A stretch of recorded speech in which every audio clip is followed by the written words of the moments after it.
Hello guys, welcome to Isha YouTube channel. మీకు ఈ video నచ్చితే కనుక ప్లీజ్ ఫ్రెండ్స్ లైక్ చేయండి, షేర్ చేయండి, సబ్స్క్రైబ్ చేయండి, కామెంట్ మాత్రం తప్పకుండా చేయండి. మరిన్ని వీడియోస్ కోసం నా ఛానల్ని సబ్స్క్రైబ్ చేసుకుంటారని అనుకుంటున్నాను. ప్లీజ్ ఫ్రెండ్స్ నచ్చితే కనుక ప్లీజ్ సబ్స్క్రైబ్ చేసుకోండి. ఎందుకు ఈ మాట అంటున్నా అంటే, మీకు నచ్చుతున్న వ్యూస్ వస్తున్నాయి కానీ సబ్స్క్రైబ్ అయితే చేసుకోవడం తగ్గించను ఫ్రెండ్స్. ప్లీజ్ ఫ్రెండ్స్ సబ్స్క్రైబ్ చేసుకొని నా ఛానల్ని టపా టపా టపా టపా నిజంగా అనిపిస్తుంది.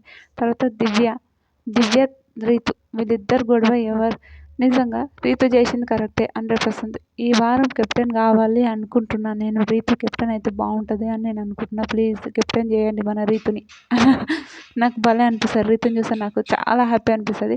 తర్వాత ఇంకొక విషయం చెప్తాను, రీతుని చూస్తే నాకు చాలా మంచిగా అనిపిస్తుంది. ఓకే, ఇవన్నీ ఓకే. తర్వాత రీతు రాజన రాణిన చేసి మీరు పన్నంగా పెట్టి గేమ్ ఆడాలి అంటారు. మీరు పన్నంగా పెట్టి గేమ్ ఆడాలి అన్నప్పుడు ఫస్ట్ రీతు మీద వేస్తారు. రీతు ఆల్రెడీ దివ్య ఎంత సెల్ఫిష్ అంటే పూరా సెల్ఫిష్ అనిపిస్తుంది నాకు. ఆ అమ్మాయిని చూస్తేనే నిజంగా ఏంద్రబాబు ఓవర్ యాక్షన్, పెద్ద బిల్డప్ కొట్టుకుంటే ఓవర్ యాక్షన్, భరణి గారితోనే కూడా తల రుద్దించుకోవడం అట్లాంటివి అయితే చాలా తప్పు అనిపించింది. ఓకే, హౌస్లో అందరూ ఒకటే, ఒక అన్నాన్ని రుద్దిందో ఏం చేసిందో నాకు తెలియదు కానీ నాకైతే నచ్చలేదు. మీ ఎంతమందికి నచ్చలేదు కూడా చెప్పండి.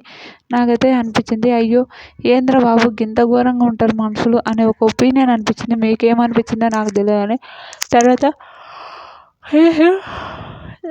ఇంకా రీతు వస్తుంది.